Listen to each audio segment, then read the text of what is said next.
श्रेष्ठम academy में आपका स्वागत है। आशा है आप परिवार सहित घर पर सकुशल होंगे। मैं भी अच्छा हूँ और लॉकडाउन का पालन कर रहा हूँ। आप भी घर में बैठकर लॉकडाउन का पालन कर रहे हैं, ऐसी मुझे आशा है।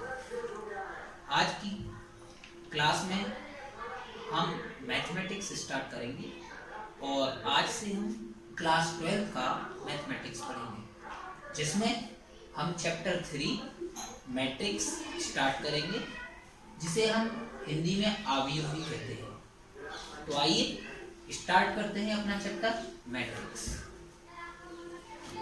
जैसा कि स्टूडेंट आपको दिख रहा है, चैप्टर का नाम मैट्रिक्स है। तो सबसे पहला हमारा यही क्वेश्चन उठता है कि मैट्रिक्स होता क्या है, अवयव होता क्या है। तो आपसे जनरली कोई भी क्वेश्चन पूछ सकता है, व्हाट इज मैट्रिक्स, अवयव क्या होता है। तो आइए हम आपको बताते हैं अवयव क्या होता है। Matrix is a rectangular arrangement, यानी अवयव एक रेक्टेंगुलर अरेंजमेंट होता है। अब ये अरेंजमेंट होता किसका है? ये अरेंजमेंट नंबर्स का होता है या फंक्शंस का होता है। तो हम क्या कह सकते हैं, matrix is a rectangular arrangement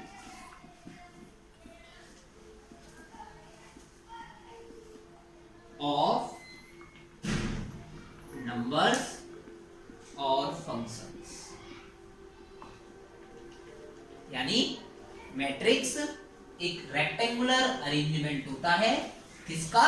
numbers या फंक्शंस का। अब क्वेश्चन ये उठता है कि ये नंबर्स कैसे होंगे, रियल नंबर्स होंगे या कैसे नंबर होंगे, फंक्शंस क्या होंगे। यहाँ पर हम नंबर्स, किन नंबर्स की हम बात कर रहे हैं?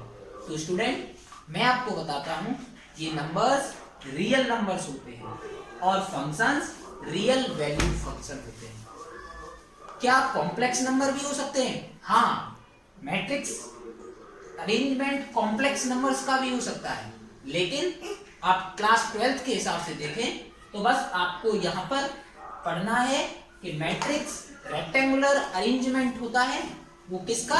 रियल नंबर्स का या रियल वैल्यू फंक्शन का। तो समझ गए होंगे आप। अब आइए आगे हम बात करते हैं कि मैट्रिक्स हम पढ़ क्यों रहे हैं, इसके यूज क्या है मैट्रिक्स के। स्टूडेंट जब हम क्लास 10th में थे, याद करो, तो हमें लीनियर इक्वेशंस को सॉल्व करना होता था और लीनियर इक्वेशंस, रैखिक समीकरण को सॉल्व करने के लिए हम बहुत सारे मेथड यूज करते थे। जैसे हम एलिमिनेशन मेथड करते थे, एलिमिनेशन मेथड को आप विलोपन विधि कह सकते हैं। हम सब्स्टिट्यूशन मेथड यूज करते थे, जिसे हम प्रतिस्थापन विधि कहते हैं। रिड्यूस मेथड हम यूज करते थे। ऐसे ही इस मैट्रिक्स की हेल्प से हम लीनियर इक्वेशंस के जो सिस्टम होते हैं उनको सॉल्व कर सकते हैं। और क्या यूज है मैट्रिक्स के? कंप्यूटर साइंस, इंजीनियरिंग में जब आप आगे जाएंगे तो वहां पर भी मैट्रिक्स के आप बहुत सारे यूज आपको देखने को मिलेंगे। आइए आगे बढ़ते हैं। अब क्वेश्चन ये उठता है कि हम सर मैट्रिक्स को रिप्रेजेंट कैसे करें। तो हम सीखेंगे रिप्रेजेंटेशन ऑफ मैट्रिक्स।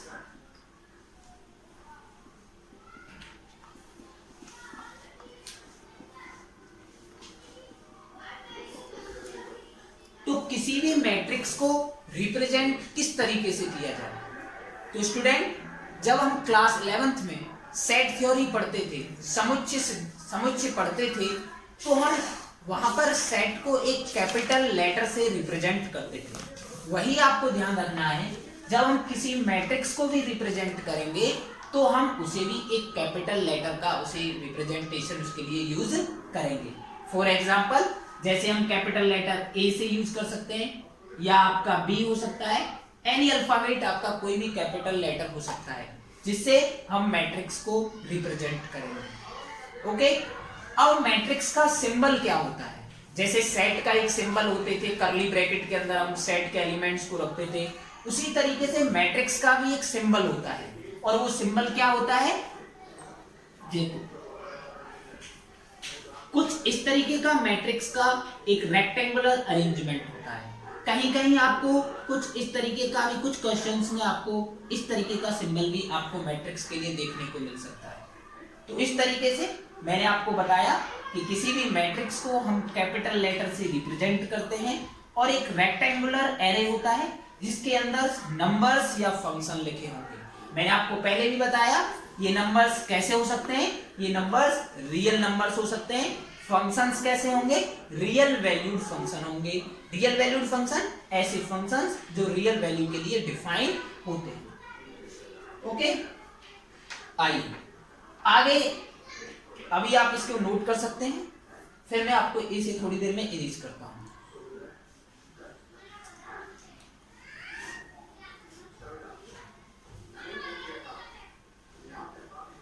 तो अभी तक हमने पढ़ा मैट्रिक्स क्या होता है, मैट्रिक्स के यूज क्या हैं, मैट्रिक्स को रिप्रेजेंट कैसे करते हैं। एक टॉपिक है student, order of matrix. Order of matrix, order को हिंदी में आप कहेंगे कोटि। क्या कहेंगे, कोटि आप कह सकते हैं। किसी भी आयु की कोटि क्या होती है। तो आइए समझते हैं किसी भी मैट्रिक्स का ऑर्डर क्या होता है। फॉर सपोज मैंने आपके पास सामने एक मैट्रिक्स रिप्रेजेंट किया यहां पर, और इस मैट्रिक्स के अंदर कुछ इसके एलिमेंट्स हैं, कुछ एंट्रीज मैंने इसके अंदर लिखी।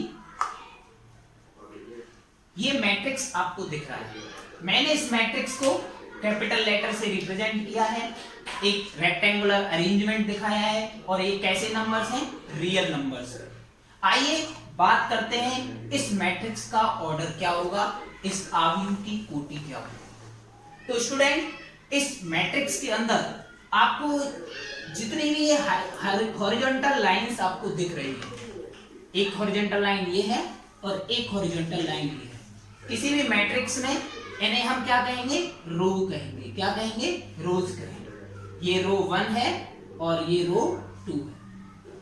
ओके, अब यहां पर आपको जो मैट्रिक्स के अंदर वर्टिकल लाइनें आपको जो दिख रही हैं, इन्हें हम क्या कहते हैं, कॉलम्स कहते हैं, यानी स्तंभ कहते हैं। ये आपका कॉलम 1 है, ये आपका कॉलम 2 है, ये आपका कॉलम 3 है। तो किसी भी मैट्रिक्स का ऑर्डर हम उसकी नंबर ऑफ रोज और नंबर ऑफ कॉलम्स को देखकर बता सकते हैं। अब ये होता क्या है, तो ऑर्डर ऑफ मैट्रिक्स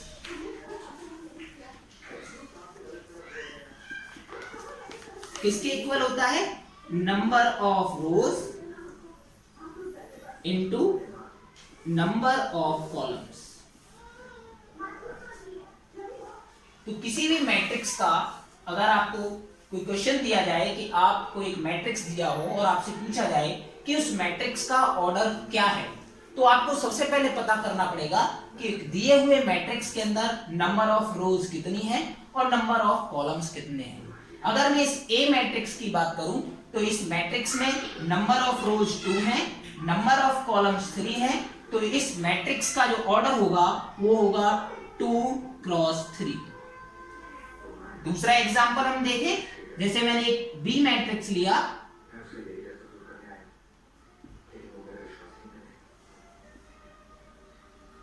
अब मैं आपसे पूछूं कि ऑर्डर ऑफ बी मैट्रिक्स, इस बी मैट्रिक्स का कोटि मुझे बताइए। तो आप कहेंगे सर इसके अंदर R1 रो 1 है, ये रो 2 है, ये रो 3 है, ये कॉलम 1 है, ये कॉलम 2 है। तो इसके अंदर नंबर ऑफ रोज कितने हैं, 3 है, नंबर ऑफ कॉलम्स कितने हैं, 2 हैं। तो इसका अगर मैं आपसे ऑर्डर कहूं, ऑर्डर ऑफ बी, तो क्या होगा 3 क्रॉस 2। तो बी मैट्रिक्स का ऑर्डर 3 क्रॉस 2। तो हमने समझा किसी भी मैट्रिक्स का ऑर्डर यानी कोटि हम कैसे बता सकते हैं। तो किसी भी मैट्रिक्स का ऑर्डर या कोटि क्या होती है, number of rows into number of columns. आइए आगे बढ़ते हैं।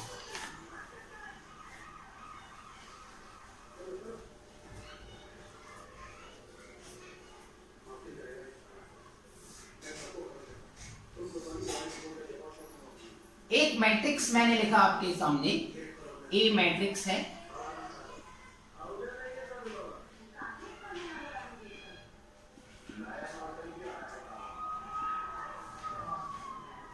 मैंने आपसे पूछा कि ए मैट्रिक्स के अंदर नंबर ऑफ रोज बताओ,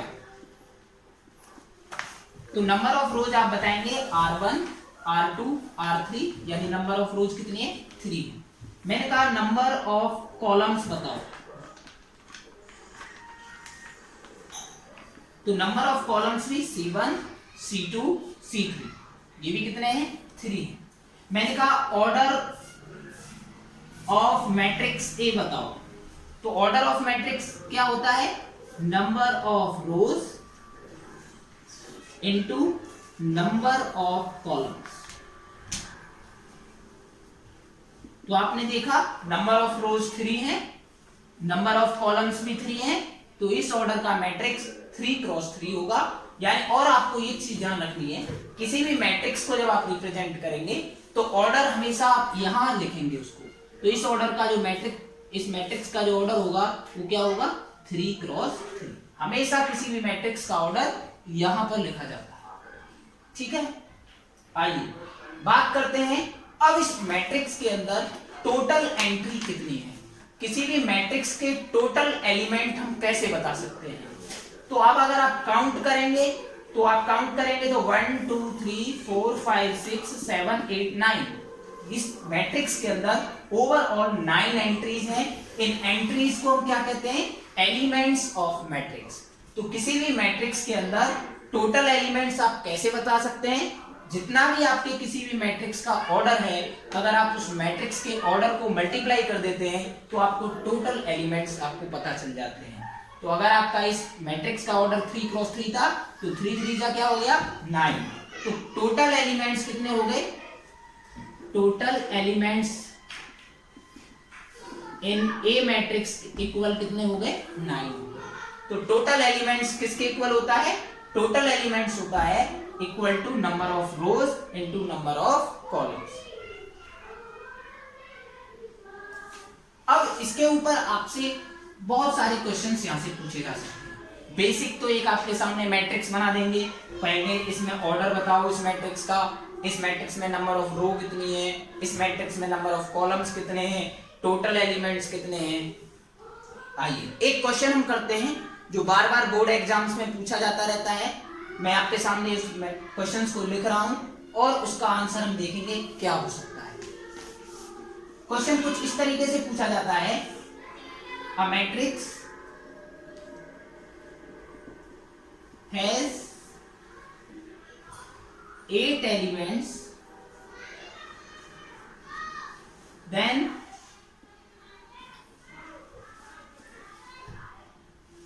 what are possible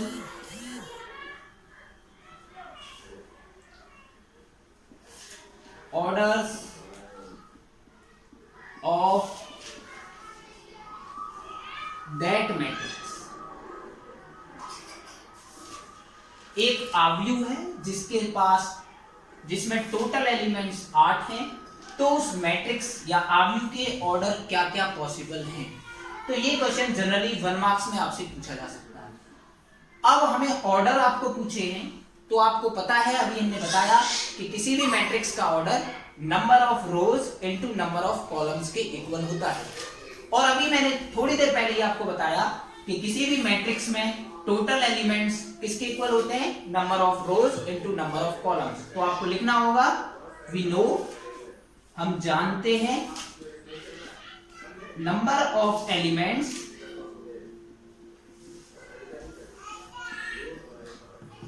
equal to number of rows into number of columns.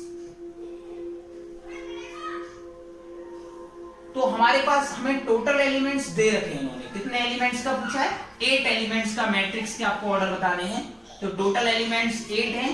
अब आपको इसके केस बनाने पड़ेंगे। एक फर्स्ट केस बन सकता है, यदि आपके पास नंबर ऑफ रोज 1 हो और 8 कॉलम्स हो तो टोटल एलिमेंट्स कितने आएंगे 8 आएंगे। तो पहले केस में आपका ऑर्डर 1x8 हो सकता है। इस ऑर्डर का मैट्रिक्स भी आपके पास हो सकता है। 2x4 भी हो सकता है, 4x2 भी हो सकता है, 8 क्रॉस 1 भी हो सकता है। तो इतने ऑर्डर इस मैट्रिक्स के पॉसिबल हैं, जिस मैट्रिक्स के अंदर कितने एलिमेंट हैं, टोटल 8 एलिमेंट। तो इस तरीके का क्वेश्चन 1 मार्क्स में फ्री के मार्क्स देने वाला क्वेश्चन आपसे पूछा जाता रहता है। तो आपको दिस विशेष ध्यान रखना है, जब आप एक्सरसाइज भी सॉल्व करेंगे तो वहां पर भी इस तरीके के क्वेश्चंस आपको देखने को मिलेंगे। आइए बात करते हैं हम जनरलाइजेशन की। किसी भी मैट्रिक्स की जनरल फॉर्म क्या होती है, ये हमने पर्टिकुलर फॉर्म बताई आपको, पर्टिकुलर एग्जांपल देके बताया। अगर आपको जनरली रिप्रेजेंट करना हो किसी भी मैट्रिक्स को तो आप कैसे करेंगे। तो मेरे पास एक ए मैट्रिक्स है,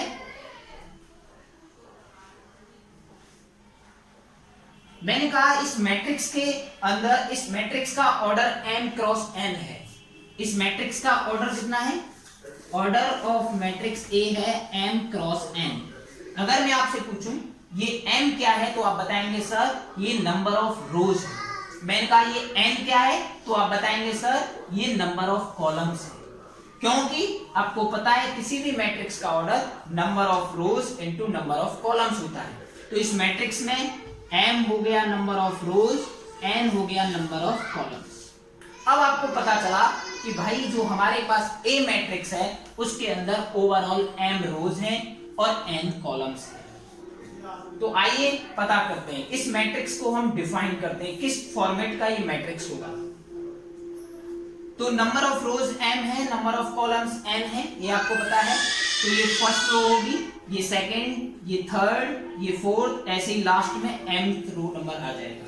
कॉलम्स आएगा first column, second column, third column, number of n वा कॉलम। ओके, अब बात करते हैं इस एलिमेंट की। फर्स्ट एंट्री क्या होगी, मैंने ये लिखा, देखो एक चीज और आपको याद रखनी है, जब आप किसी भी एलिमेंट का एड्रेस देंगे, किसी भी एंट्री की एड्रेस देंगे तो आपको नंबर ऑफ ऑर्डर के हिसाब से ही रखना है। हमेशा नंबर ऑफ रोज का नंबर आगे रखना है और कॉलम्स का नंबर पीछे रखना है। तो अगर मैं आपको कहूं ये 1 1 तो इसका मतलब क्या हुआ, फर्स्ट रो फर्स्ट कॉलम। मैं लिखूं 1 2 तो इसका मतलब है यहाँ पर number of row first row है, सेकंड कॉलम है, क्योंकि हमें ऑर्डर में पता है नंबर ऑफ रोज पहले होती है, नंबर ऑफ कॉलम बाद में होता है। तो अगर मैं आपसे पूछूं कि इस एलिमेंट का एड्रेस क्या होगा तो आप मुझे बताएंगे A11 यानी फर्स्ट रो फर्स्ट कॉलम। ऐसे इस एलिमेंट का एड्रेस क्या होगा A12, क्योंकि आप अभी फर्स्ट रो में ही है लेकिन कॉलम कौन सा आ गया है, सेकंड कॉलम में आ गया। ऐसे ही A13 A14 up to A1J कोई नंबर आया होगा, जनरली मैंने लिखा। और लेकिन लास्ट का कॉलम आपको पता है नंबर ऑफ लास्ट कॉलम कितने हैं, n है, तो लास्ट एलिमेंट का जो एड्रेस होगा वो होगा A1n, यानी फर्स्ट रो है, नंबर ऑफ n वा कॉलम। ठीक है, अब हम इस रो में कौन से एलिमेंट आएंगे उनका एड्रेस क्या होगा, तो आप बताएंगे सर इस एलिमेंट का एड्रेस A21 होगा। क्यों, क्योंकि ये सेकंड रो में है और फर्स्ट कॉलम में है। ऐसे ही इसका क्या होगा A22 होगा, अप टू ऐसे ही इसका सेम क्या होगा A2J होगा। लेकिन लास्ट एलिमेंट का जो एड्रेस होगा वो क्या होगा A2n होगा, क्योंकि नंबर ऑफ कॉलम कितने हैं n। ऐसे ही आप जनरल टर्म नीचे तक लिखते जाएंगे, नंबर ऑफ रोज, लास्ट जो रो आएगी वो क्या आएगी, नंबर ऑफ m वाली रो आएगी। तो इस एलिमेंट का जो एड्रेस होगा वो रो आपकी m नंबर की है लेकिन कॉलम कौन से नंबर वाला है, फर्स्ट कॉलम में। ऐसे इस एलिमेंट का एड्रेस क्या होगा AM2। ऐसे ही अप टू सिमिलरली जब आप आगे बढ़ेंगे तो इस एलिमेंट का एड्रेस AMJ होगा और इस एलिमेंट का एड्रेस AMN होगा। ओके, क्यों, क्योंकि ये m रो है, number of rose mth number की रो है और nth नंबर का कॉलम। ठीक है, तो ये इस तरीके से इसकी जनरल रिप्रेजेंटेशन है। जनरलाइजेशन के ऊपर भी आपका एक क्वेश्चन बन जाता है, 1-2 मार्क्स में आपसे पूछा जा सकता है। आइए उस तरीके का क्वेश्चंस भी हम करते हैं।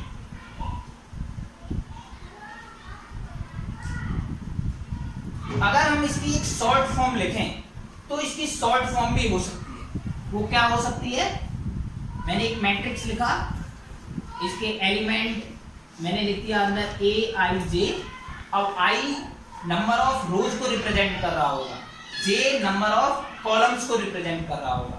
अगर हम इस जनरलाइजेशन की बात करें जो हमने ऊपर अभी लिखा, इसके से इसे कनेक्ट करें तो हम आई की वैल्यू क्या रख सकते हैं, नंबर ऑफ आई मिनिमम 1 रो है और मैक्सिमम कितनी है, mth रो है, नंबर ऑफ m रो है। और जे क्या किसको रिप्रेजेंट कर रहा है यहाँ पर, कॉलम्स। तो कॉलम आपके लास्ट कितने हैं, n कॉलम है और मिनिमम फर्स्ट कॉलम से आप स्टार्ट करोगे। तो जो i की वैल्यू होगी वो ग्रेटर देन और इक्वल टू 1 होगी, लेकिन लेस देन और इक्वल टू किसके होगी, m के। ऐसे ही j को अगर हम करें तो लेस देन और equal to n, greater than और इक्वल टू, कुछ इस तरीके का आपका जनरल रिप्रेजेंटेशन एक मैट्रिक्स की आप देख सकते हैं। आइए इसके ऊपर किस तरीके के क्वेश्चंस आ सकते हैं वो हम देखते हैं।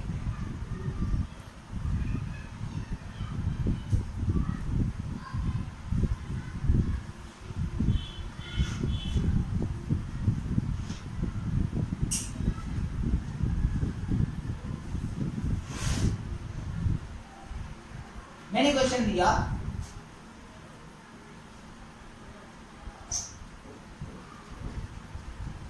find a matrix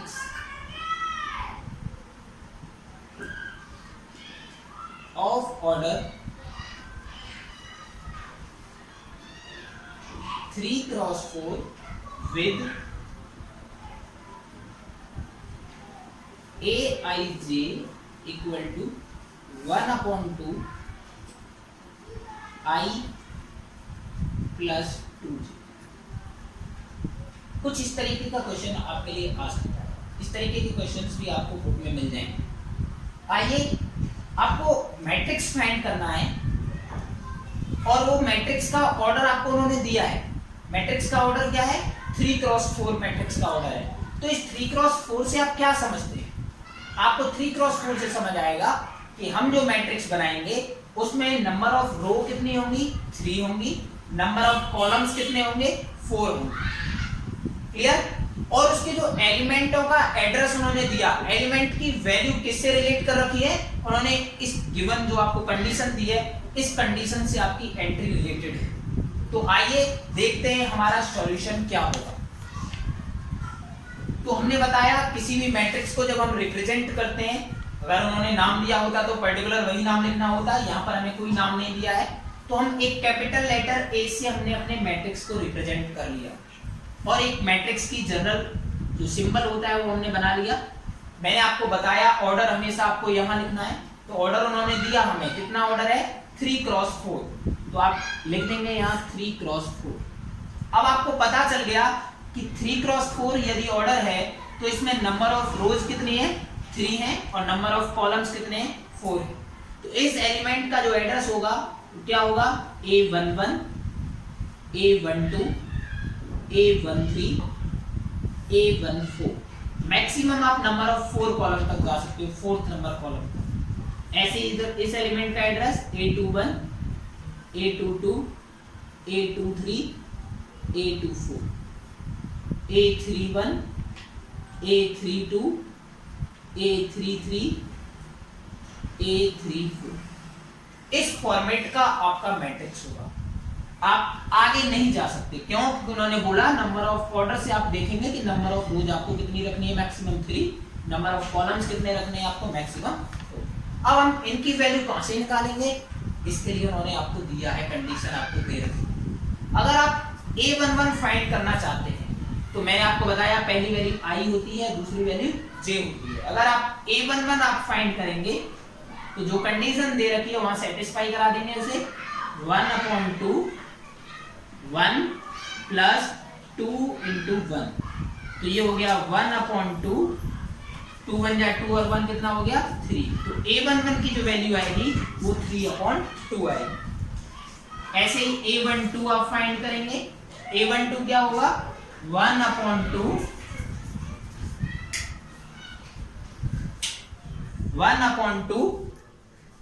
यहां पर I की वैल्यू आपको 1 ही दे रखी है, लेकिन J इस बार आपका चेंज हो गया है, प्लस 2 इंटू 2, तो ये हो गया 2 2 जा 4, 4 और 1 5, ये हो गया आपका 5/2।